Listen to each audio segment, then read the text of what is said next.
to, I can do the repertoire. Do you want me to do that? Yeah.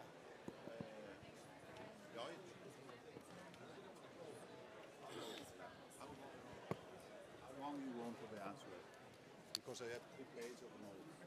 Wow. 3 pages? Of notes. 5 minutes. 5 minutes. Yeah. 5. So more conversation. More conversation.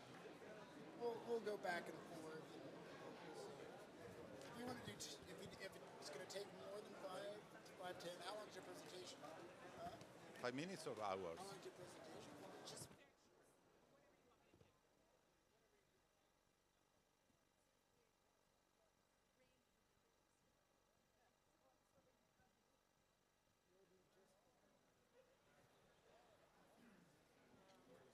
We thought you would be a few minutes late, so. right. So we'll start with that. Yeah, that's okay. I'll look for them. We'll put them down at the end. All right, can everyone hear me? Good afternoon. Welcome to the panel on trade for climate resilience and agri-food systems. We are joined today by Pier Cristiano Brasale. Is that right? Did I do that okay? The former president of the International Dairy Federation, a good friend. Bernard Maurits Stormer is coming from another panel, so when he joins us, we'll put him up on stage, but we're gonna give him some time until he gets here, and we'll just move on without him, and hopefully he can catch up. Linda Schmidt, the manager of the U.S. Grains Council's ethanol policy and sustainability. Thank you, Linda. We've seen a lot of each other this year, haven't we? I met her first in Rome in June, I believe, and I've seen you several times since, so it's great to see you again. And Lori Goodwin, the vice president of Crop Life International, an old friend and colleague for, we found out 17 years, even though we're much younger still, but it's great to be with you. And the subject of trade is really important, and I've been working with your organizations on this for a number of years from the perspective of ICA. Trade is vital for agriculture. We need to exchange our products, and that helps in a variety of ways. It helps for sustainability. It helps for the environment, that you produce foods where they ought to be produced and then ship them around the world. We've seen how trade has helped, provide food security for the entire world. Not the whole world can produce the same amount of food or the different kinds of food. And so trade has really not only increased the livelihoods and benefited our farmers and our farm communities, but it's also helped feed starving people from around the world. And so when we talk about the issue of, when people talk about a broken food system, if we didn't have trade, the food system would be a lot more broken. We don't believe in that term, the broken food system, but a lot of folks believe that trade isn't working, and trade is actually working so well. Here he is. Get your headset on. Can you hear me? Tocayo? All right. Tocayo is a term in Spanish which means you have the same name. Now, you don't see that on my name. My name is Lloyd Day, but I have a second middle name called Bernard, and so I couldn't call him my Tocayo. Welcome. We needed to be late, so we just got started. But the issue of sustainability and trade is becoming very controversial. We talked about this a little bit in the last panel, how certain parts of the world are trying to impose their beliefs and systems on other parts of the world. And now there's a potential that they're going to try and enshrine them in the WTO and another, sometimes unilateral declaration. So we wanted to have this discussion. What makes trade sustainable? How are we going to deal with sustainability standards? So to frame the issue, we have a video from Alejandro Jaramillo Trujillo, who we've also been spending a lot of time with. Linda, he was at the Borlaug Dialogue a couple weeks ago in Iowa. He's brought to us here by the U.S. Soybean Export Council, and so we're gonna learn from him his perspective as one of the largest importers of soy in Colombia, and how that is important for his ability to produce protein for the Colombian people. So if we could turn on the video, please, and then we'll go from there.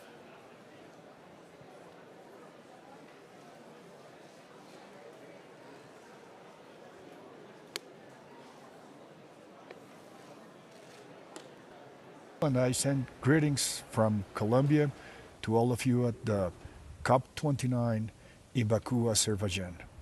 My name is Alejandro Jaramillo. I'm the CEO of the Animal Nutrition Division of Grupo Bios in Colombia.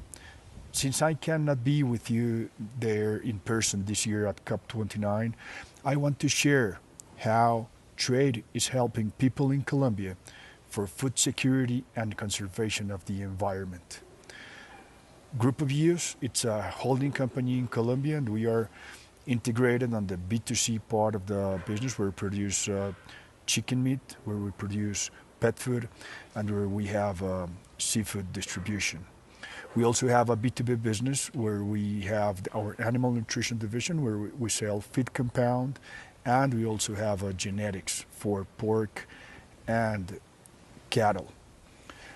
On our company, we've been collaborating with the United States Soy Export Council, USEC, on the sourcing of sustainable soybean meal from the United States. With that sustainable soybean meal that comes from the US, we produce feed compound for tilapia production. That feed compound, it's produced in our plants that are certified with best aquaculture practices, global GAP, and all of the standards that should be had for sustainable production.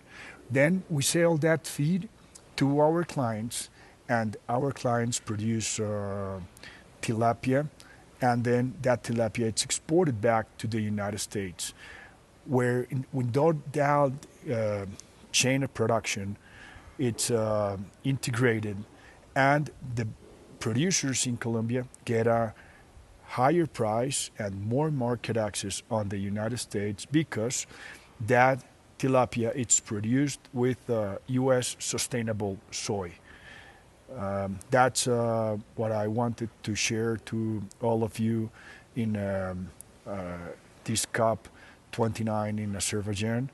And examples like this could be done with other products, where we could try to source sustainable raw materials, produce them in a sustainable way, and doing sustainable production on the farms, and then export it to markets that can pay for those products.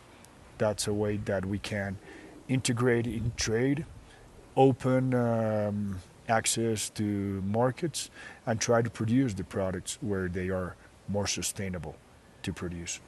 Thank you very much, and I wish you have a great time at the COP29.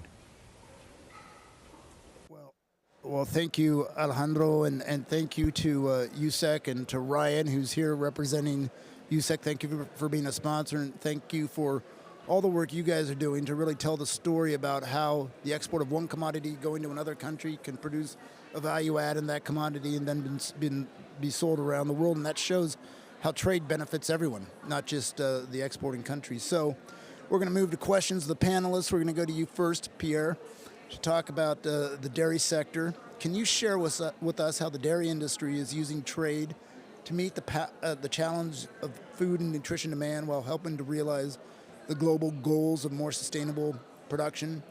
Are there key actions the dairy sector has achieved, and what remains to be done to make improvements? And how can policies be improved by governments and, talking to us, governments in the Americas? So over to you, Pierre. Thank you. It's not easy to answer, because it's a very complex question. But what I can say, first of all, I made some notes, and I go through the notes. First of all, we need to say that dairy is a primary livelihood source in rural communities and a contributor to poverty reduction. It's a high-quality food with vitamins, fat, proteins, and so on, and is very, very important to nutrition and food security in the dairy sector, especially in low-income and rural areas like India, like Africa, Southeast Asia. The COVID-19 highlighted the fragility of the food system. Really supply chain with temporary boost in dairy prices, in dairy demand, returning to near normality after the COVID. In this context, fostering resilient local production can buffer the sector against supply chain interruptions, supporting food security and rural livelihoods. This is our contribution to the dairy sector.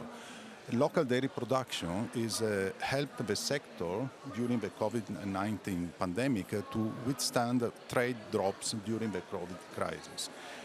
But we had a lot of demonstration that relying solely on imports is very, very dangerous. We need the COVID-19 crisis demonstrated that in times of global disruptions, countries heavily dependent by import face challenges in maintaining stable food supplies.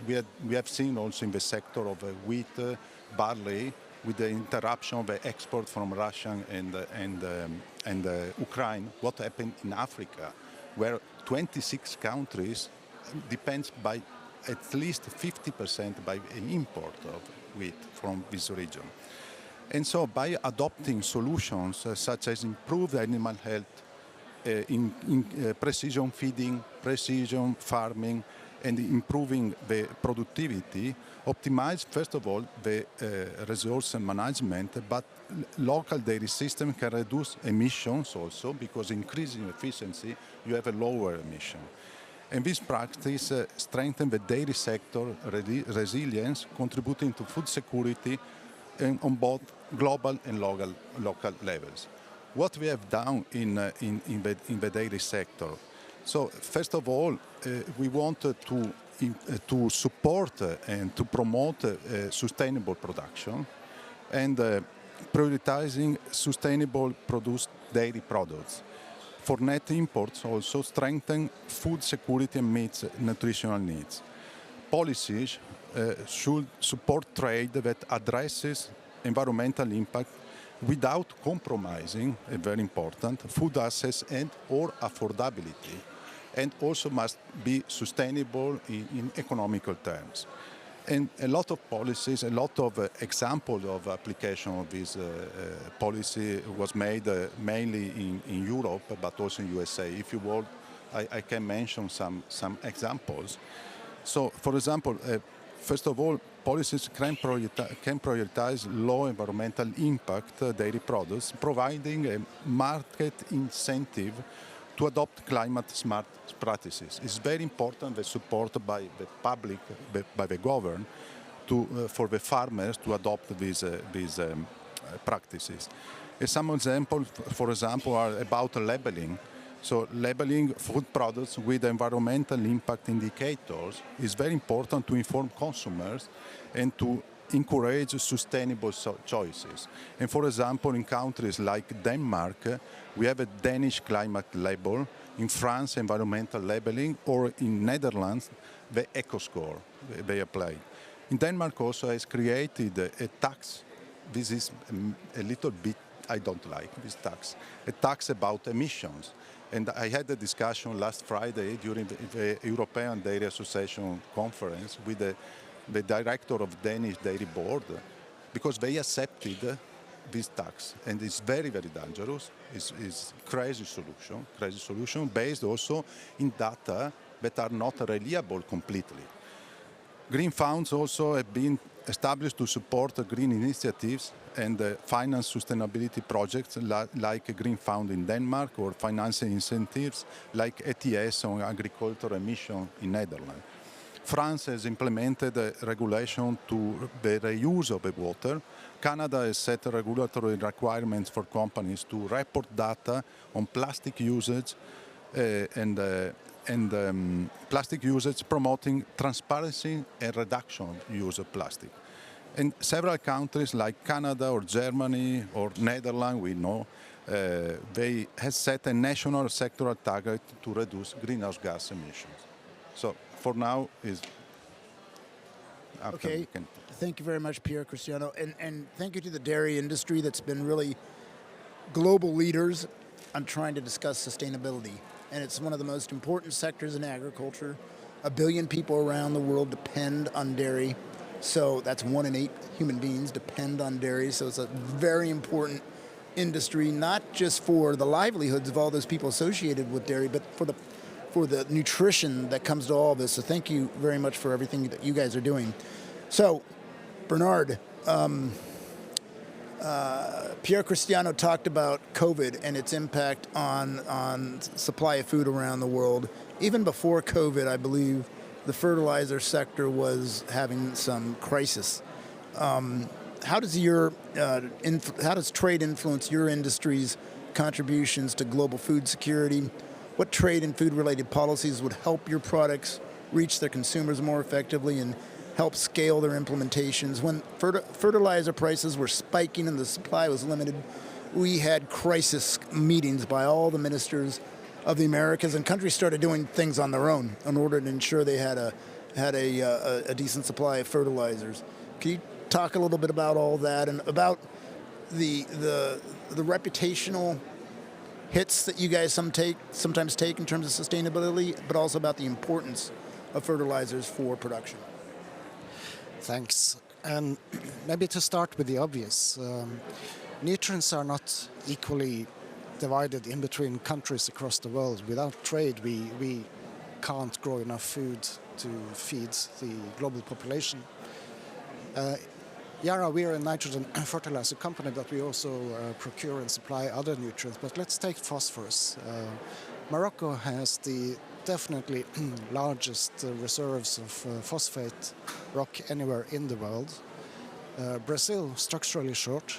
The EU has put phosphates on their list of critical and strategic raw materials. We are operating the only commercial scale phosphate mine within all of Europe. Another example is, and just to mention it, another large source of high quality phosphate is actually Russia, just to put that out there. Another example, potash. Potash, you have two major hubs. You have Belarus and you have Canada. And I think about 80% of potash globally is coming from these two countries. If you don't have trade, you don't have food security. It is as simple as that. You are absolutely right. We had a pre-COVID crisis.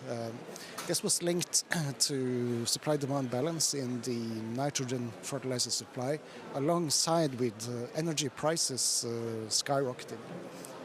And this led to a situation where we saw that countries which were typically sourcing fertilizers failed to attract volumes. I can't remember if it was Mali or Burkina Faso. One of these Sahel Belt countries normally procure a vessel full of fertilizers every year. Pre-pandemic, there was 1 year where they actually failed to attract any volumes at all. And this triggered some discussions in Yara. What are the risks we see over the short to mid-term when countries aren't able to procure the volumes that they require for their agricultural production? So this eventually led to what is now called the Sustain Africa initiative. So we as Yara, we donated some volumes to a couple of sub-Saharan African countries. And this was effectively distributed in such a way that it became a sponsoring on the domestic fertilizer price in those countries. But we as one company, we can't alleviate a full-scale crisis across a whole continent or across the globe. So we reached out to other companies and tried to inspire others to also help out. And this led to the Sustain Africa initiative, which was targeting to make the situation somewhat easier on those countries which depend upon, to a large extent, also subsistence agriculture. I'd like to also expand from the trade of fertilizer, because one thing is global food security. So we have seen on several occasions where food prices are spiking that national governments put in place restrictions on exports. And obviously, from a domestic perspective, they are doing so for very good reasons. But in a period of time where we expect to see climate change creating crop failures more and more frequently across the world, the only way to hedge against the risk of food insecurity is really to keep the trade open, so that the food baskets, the exporters who are actually have a well-functioning agricultural sector, and this season are able to export, and if they have crop failures in the next season, they're able to actually benefit from keeping the food trade open. And another point also comes back to how can we globally manage agriculture more sustainably. And there was this really interesting report coming out of one of the, I think it was the EASA Globio model or a similar modeling tool. They did an analysis to demonstrate what could be achieved if we were able to close the yield gap on every field in the world and distribute farmland in a logical, so to speak, way.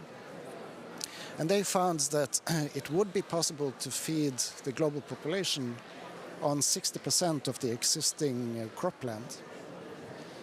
And potentially you could use the remaining farmland, let's say for bioenergy crops, or you can use it for land restoration to create carbon sinks or what have you. So if you want to look at how to optimize, also from a climate and sustainability perspective, the land used for agriculture, making sure that you close the yield gaps and have a good distribution of the farmland is also crucially important. And the only way of enabling any such activity would be to keep the trade open. Well, thank you very much, Bernard, and thank you for the work that Yara did in trying to readjust the supply of fertilizers and ingredients for the world when we were facing that crisis. It's very important. A lot of, fertilizers take a hit a lot from different environmental groups, but people don't realize how vital they are for the production until they're not there, and then it becomes a crisis. And so we want to thank you and your company. I want to welcome Minister Royer, who is here, and he's joining us from Dominica. We see Minister Mai. He doesn't have his headphones on, so he doesn't know that I'm talking about him. But Minister Mai has been working nonstop for the past week in just about every panel, and he's done a great job. He's passing the baton to Minister Matos of Uruguay now and Minister Royer. So thank you for joining us for week 2. We're going to move to the U.S. Grains Council and to Linda Schmidt, who I've had the pleasure of spending a lot of time with this year to talk about the trade of bioethanol. And Linda, what type of tariff and non-tariff barriers inhibit the cross-border flows of bioethanol? How do developing countries benefit from the cross-border flows? You've been working with us at the U.S. Grains Council a lot on trying to help our member states implement policies that will help them increase their use of ethanol and help their farmers, help their ethanol industry develop. You have a short presentation to share with us, and so the floor is yours. Great, thank you. I just want to put up this slide to give you a sense of how much trade is going on in bioethanol. This demonstrates the amount of ethanol blend nationally around the world.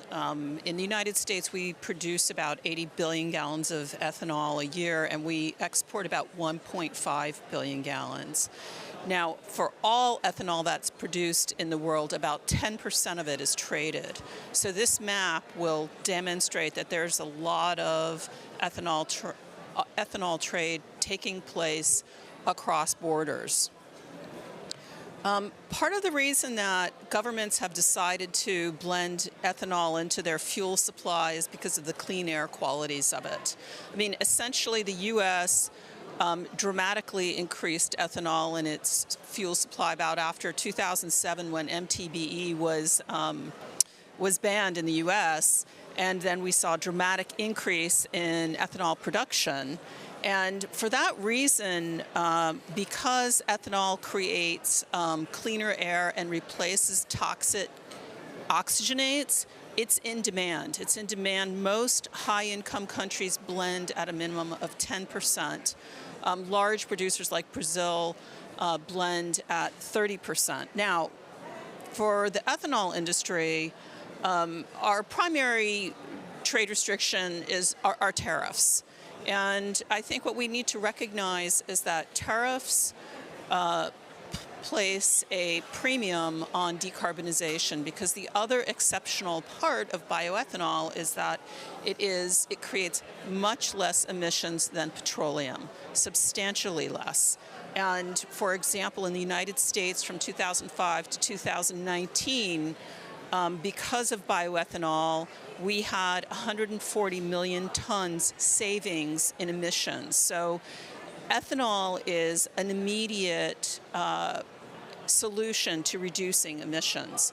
Now, a very interesting dynamic that's about to start taking place, and I think it's because of COP29, is that we're talking, or governments are talking with each other about mitigation policies. And those mitigation policies include increased tariffs on fossil fuels and VAT on fossil fuels and the elimination of subsidies on fossil fuels. So what we are anticipating is a much greater demand in bioethanol. As countries decide to reduce their fossil fuel use, we expect that they will increase their ethanol blends. So we believe it's going to be very important to insist on the free cross-border flow of ethanol. Oh, and this is just quickly, I talked about the tariff barriers. Non-tariff barriers, generally speaking, have to do with standards. These can be standards, these can be fuel blending standards, it can be questions of how at the national level you provide ethanol into the fuel supply, what you do with equipment standards. So what we're doing at the U.S. Grains Council is we're helping to finance standards programs that enable countries to bring up their standards regime so that they can safely use ethanol in their fuel supply. That's it. All right, thank you very much, Linda, and thanks to the U.S. Grains Council for all the work they've been doing with us in the Americas to help countries establish ethanol policies and support their farmers.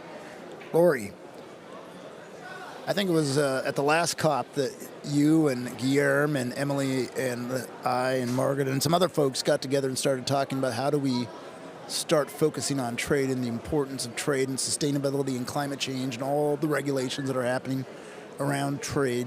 And we took that onto the MC13 and then recently to the G20 prep meetings. Tell us a little bit about the G20. Were there any outcomes in the Ag Ministerial meeting that are beneficial for this subject, and where do we go from here? Yeah, thanks, Lloyd. I think what strikes me the most is there's a lot of different multilateral forums. And so how does agriculture and how do we have priorities that are cross-sectional, right? So how are we having the same conversation about trade at Biodiversity Convention as we are here at the Climate Convention, as we are at WTO? And I think what I'm pleased to see is, generally speaking across all of them, the recognition of food security and trade has been made, I think. The question is how, and what do we do about it? So I think from the G20 standpoint, what we saw with the ministerial declaration was talking about productivity. And that was, believe it or not, a big win because productivity has been missing, I think, from the conversation in a lot of these conventions over the years. It's been lost even at the national level, the regional level, as policies are implemented. So I think that was a win to see those 20 countries recommit to having productivity be central to whatever they do on agriculture. And secondly was a recommitment to the WTO. And so I think everybody that reads the media that is experiencing this in their own countries, there are certain countries that I won't name that have been becoming a little bit more inwardly focused, is maybe the nice way to frame it. And for global trade, that's problematic. And so having those same 20 countries recommit to the World Trade Organization might not seem like a big win, but it actually is, given the political climate, I think, right now. And also referring to, I'll be remiss with you beside me if I didn't talk about Codex. So for all of us in food and agriculture, Codex is incredibly important. There's nothing, look, there's things that I know need to be updated, resourced, but at the end of the day, it's a good framework for us to use to make sure that trade is facilitated. And so those same 20 ministers agreed to, funding, recommitting to the WTO and Codex. And so as a standards-based system that they will all use. Now, the practicality and the implementation of those declarations that we talk about. The UAE declaration last year also committed 169, I think, countries to rules-based trade. So the question becomes in the how, and not seeing these unilateral measures that we have seen come about at the national and regional levels that we now need to deal with in practicality. And I think non-tariff barriers for us, as a technology provider, so trade can be an enabler, but it can also be restrictive. And so, once again, it's about seeing these implementation of a lot of these declarations and promises and signatories that have made. And so I don't have the answer to that. Hopefully someone else on the panel does. But, Pierre Cristiano, you mentioned some of the things that have been implemented in different countries, some which you said are wonderful and others that maybe you have a little bit of a challenge with. And so I think, once again, if we're all committed to rules-based trade, global food security being tied to trade, now how do we act as an enabler to achieve more climate resilient food systems and nature-based systems as well? Thank you, Lori, and thank you for bringing up Codex. And taking from that, now that we're moving off scripted questions, I want to talk about science. Codex bases its decisions on science. But we know that sometimes regulations by governments are not based on science. They're based on aspirations, they're based on ideology, they're based on politics. We know that in the world of food and agriculture, we need to rely on science so that we give consumers security in that the food they get is safe, that it's not dangerous for them, etc. Science has taken a hit, let's face it. A lot of people don't understand science. We don't explain it well enough. The biotech discussion is an example of that, but so are crop protection tools, so are fertilizers. We have a lot of threats to the acceptance of science that will help give farmers the tools they need in order to produce enough food to feed the world as population will continue to increase, as well as hopefully mitigate our impact on the environment as we face this global climate challenge. And the fact of the matter is that if we don't do this together, we're going to have this bomb that occurs, and we're going to continue to have people around these halls and the other halls and all these international meetings that we have to go to that are going to point to agriculture as being the villain instead of part of the solution that we've been talking about here. What are your perspectives on the importance of science-based rules on trade, and how do we kind of change the narrative? How do we change the support among different levels of governments from around the world? I'm not just talking about one part of the world, but it could be in an individual state. It could be in my part of some of my member countries as well. How do we try to build this support for science and for at least a global consensus on science through Codex and the WTO SBS committee? What's your sense? And we'll start down there and we'll come this way because Lori just talked, and give her time for the home run finish. Bernard. So I'm not going to talk about the Codex, but just something sprung to mind while you were talking. So the EU takes pride in being as forward-leaning as possible in making the green transition happen. So this means that emitting greenhouse gases becomes more expensive. That may become a considerable cost for our industry. And then the EU wants to protect its industry, so they put in place CBAM, so that any produce entering the European Union will have to pay the same price on carbon as we do operating within the EU. But the thing is, the CBAM applies just to some industries, whereas food, as an example, is not covered. So what will happen within the EU, the fertilizers will become quite a lot more expensive because we are putting a price on our emissions. The farmers get higher expenses, but the farmers do not have the same protection as does we as an industry. So that is a bit of a conundrum. It's just an illustration of how trade and policies, it's tricky to get it right. And I'm not arguing that CBAM or putting a price on carbon is wrong. I'm just saying this is complicated. And right now, European farmers should be concerned about their profitability over the next 10 years. And I don't have a solution to put on the table for that, but this is something that has to be addressed within the EU, for sure. Another example is, so what about fertilizers and fertilizer use? Again, back to the EU, they have this farm to fork program where they aim to cut nutrient losses in half.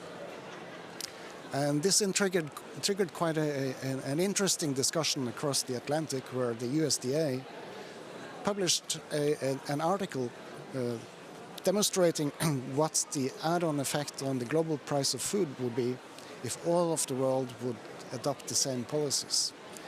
Because in the USDA logic, eliminating half the nutrient losses means applying less fertilizer, meaning that you lose out on yields. On this example, I'm actually a bit more on the EU side. You can cut your nutrient losses in half if you do it in the right way with precision farming technology. So you don't necessarily have to jeopardize your yield and quality. But again, you have to do it the right way.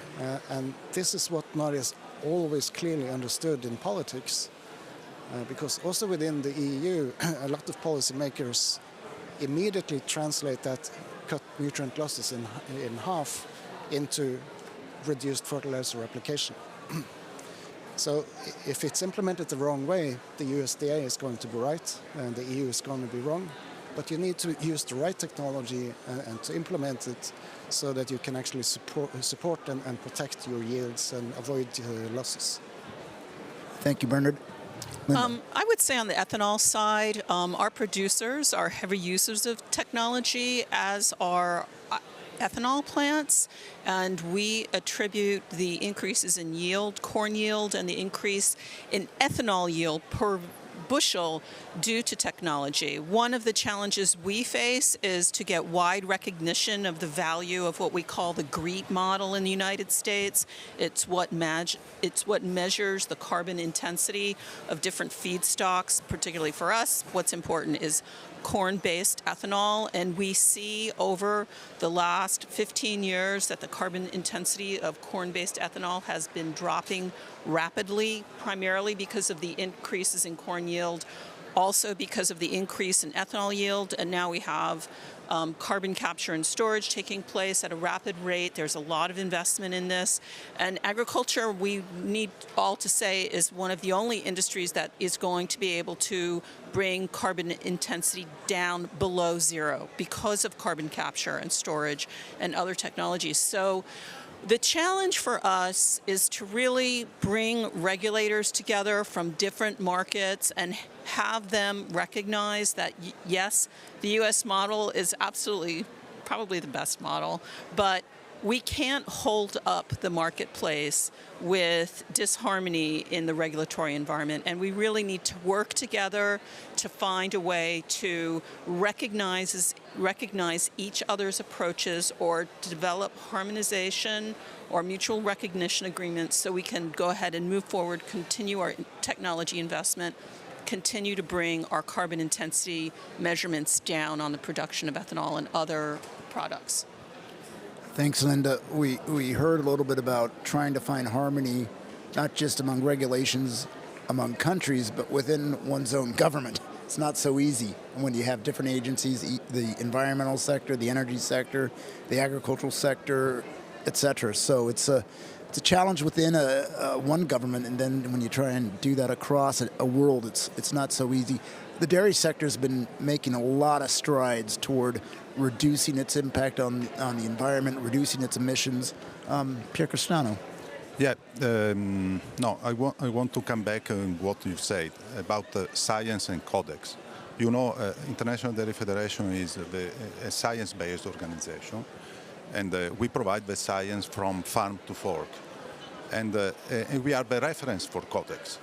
And I fully agree on what you said, is that we need the science to mitigate, we talk about mitigation, to mitigate the ideology and the bad ideas, bad political ideas.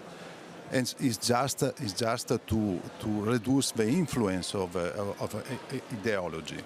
And every decision, also political decision, first of all, it must be based on science. This is our must. We need to be based on science.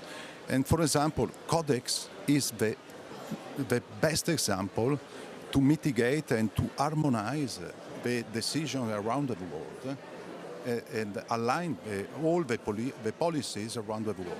So if all the countries will follow the standards made by Codex, we will have also better trade and more easy trade around the world.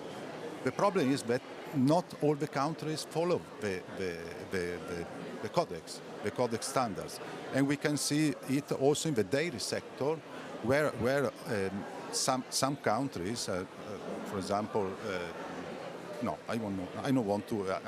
I want to be diplomatic. Go ahead. This is why we're here. We have to be honest.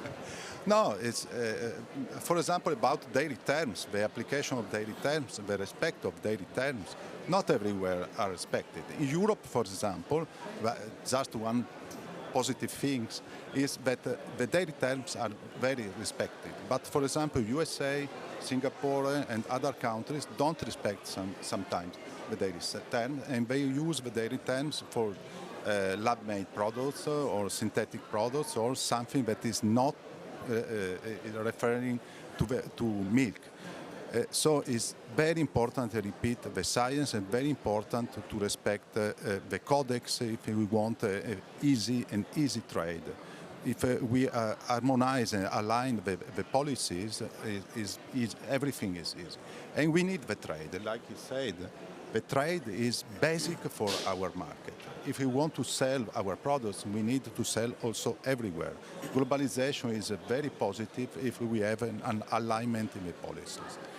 And about reduction of our emission, we made a lot. We are doing a lot. And in my view, there is, we need to apply sustainability in the three pillars or four pillars: economic, environmental, and social environment sustainability, but also nutritional sustainability.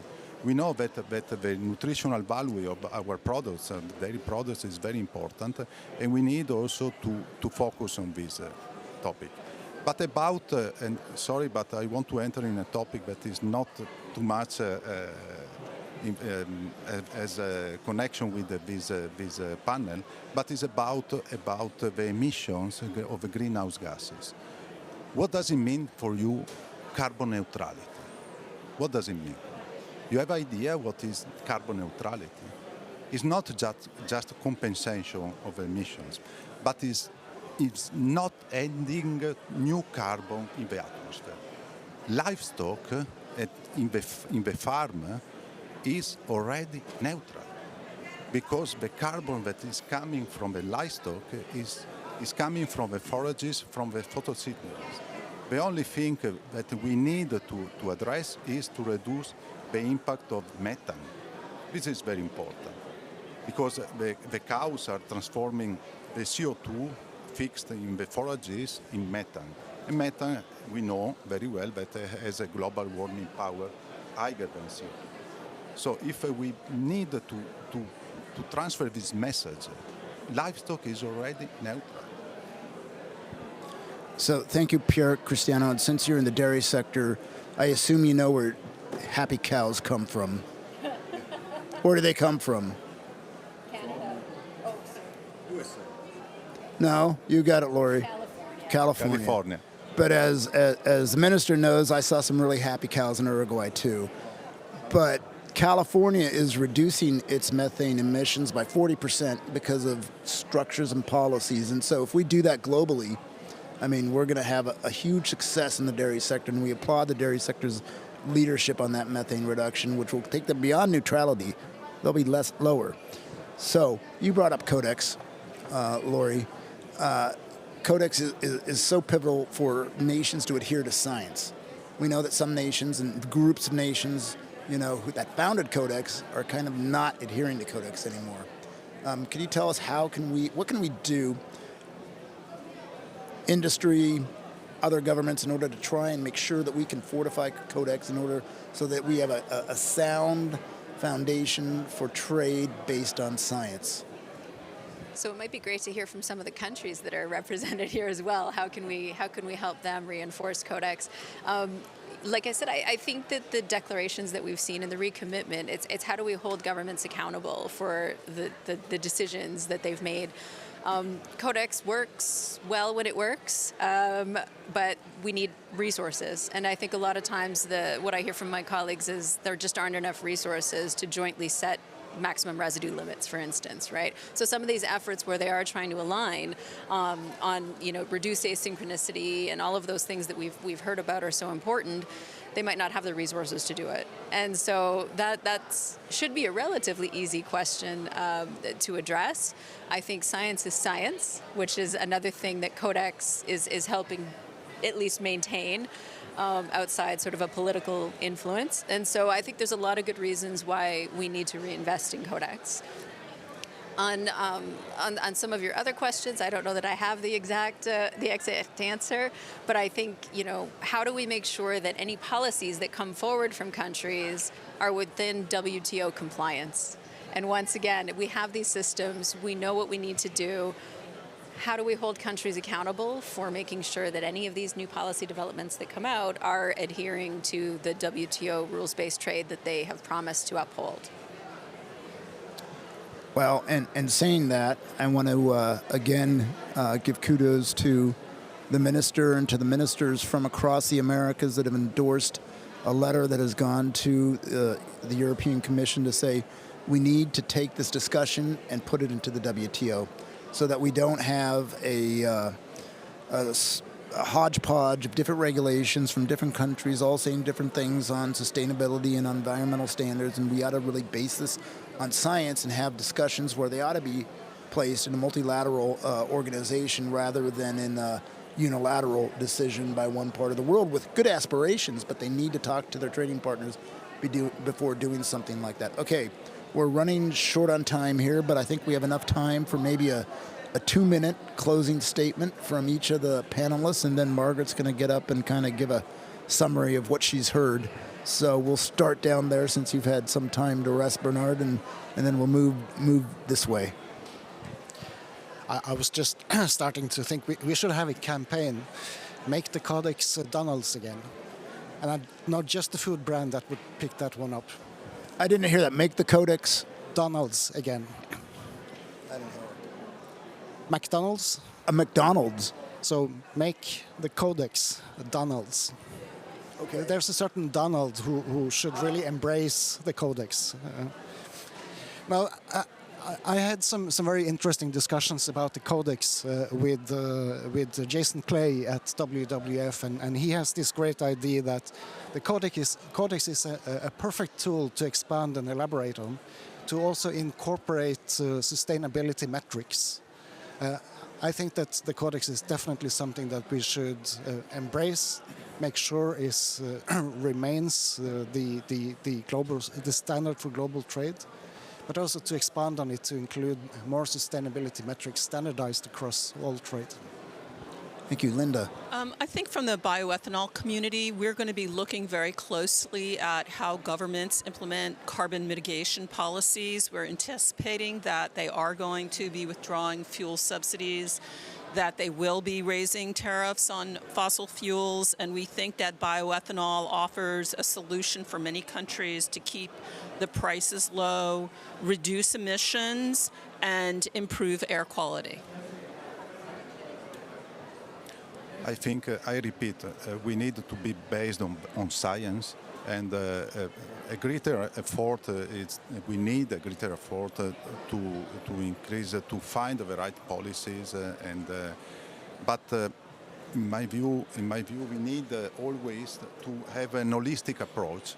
And for example, in environmental part, we need to consider not just emissions, because we are too much focused on emissions, but also in water use, in animal welfare, and also in sustainability, socio-economical sustainability is very important, because mainly in other countries like India, Southeast Asia, and Africa, is more important than the socio-economical sustainability. So we need to apply policies that consider all these aspects and balanced policies, but not exclude someone from the trade, international trade.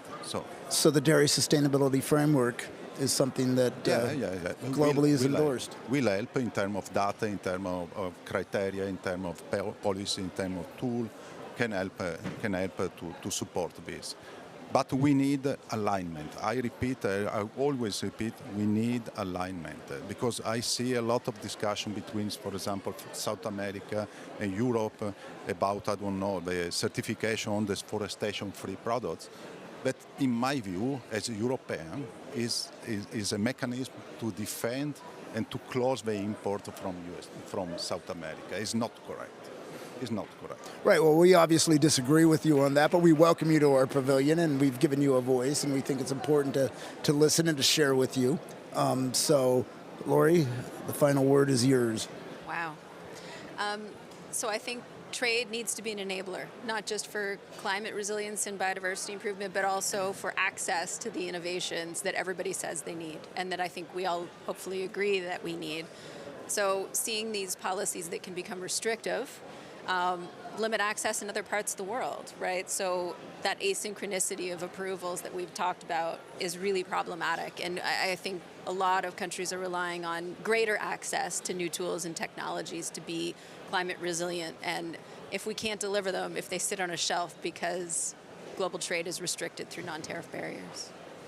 You know, you made me think, if we're going to meet the challenges of the 21st century to produce enough food, and it's great that people are talking about productivity again, because a lot of people are trashing productivity as a bad thing. Well, we need to produce more and on a smaller amount of land, right? Grow more with less. That was our company's cash line a while back, 17 years ago. We need all the tools out there, and there are amazing tools that are coming to the marketplace, from gene editing to AI to digital technology to fertigation and drip irrigation. There's all these tools that are going to converge to really help us get there. But we need to not be protectionists. We need to be open, and we need to embrace science. We need codex to work faster. We need other kind of harmonization of regulations in maybe regions, so that we don't have so many different governments that we have to go to the same, body, and it takes forever to get things done. We need to think about how we can do that. But I think this is a good conversation, and I want to thank all of our panelists and for their candid comments. And I would like to call on Margaret Ziegler now as a rapporteur to sum this all up in a couple minutes. Thank you, Lloyd. Yeah, well, I think you all have done a great job being mini rapporteurs. As I listened to this panel, what struck me is that in this space, in this last hour, what we've seen is the complete intersection of agriculture, energy, food security and nutrition, trade, and carbon mitigation. It's just beautiful, because I think this is a very complex issue, but I think what we need to do is bring more of those other parts into this conversation.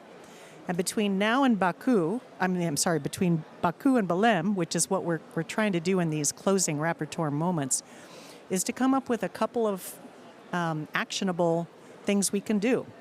And I heard a couple of very specific things today, I think, that were very powerful. But I think the biggest thing we need to do is do a better job of communicating the powerful deliverables that trade brings for all of these areas, for public health, for clean energy, for mitigating, for adaptation, for food security, and for livelihoods of farmers. So we need to do a better job of distilling that down, bringing other parts of these sectors together in a common agenda and a common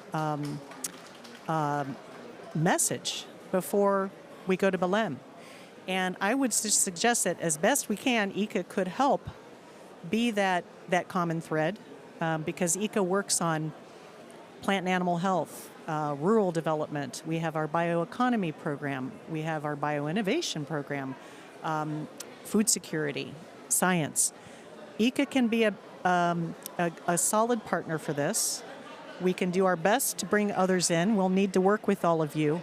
But we need to drive this message, and with our 34 ministers of agriculture from the hemisphere, with our biannual meeting next year in Brazil, we have a little bit of time between now and then, 10 months, to deliver some important messages on regulatory harmonization, implementation for rules-based trade, codex improvements. And we didn't cover as much today, but what I think is important is the trade in knowledge and services, because we're talking about trading in input supply and also output products. But one of the things that's going to help developing countries achieve some of the great things that we've started to do and been able to do in developed countries is that additional knowledge and services that they need to adopt these practices and these technologies. So we can help bring it all together, but the communications piece is going to be very important. So with that, I'm just going to turn it back to Lloyd for any closing remarks, and we should also give a big hand to everybody, including Lloyd. Well, thank you. I was going to essentially ask you all to join me in applauding the group here for covering this important, sometimes sensitive subject. And with that, I don't know if we have another panel here today, Margaret, or if we're done. Wait, one more. All right, so we're still going. Farmers are next, so farmers. All right, thank you, everyone, and thank you to our panelists. Let's get a picture here of the group.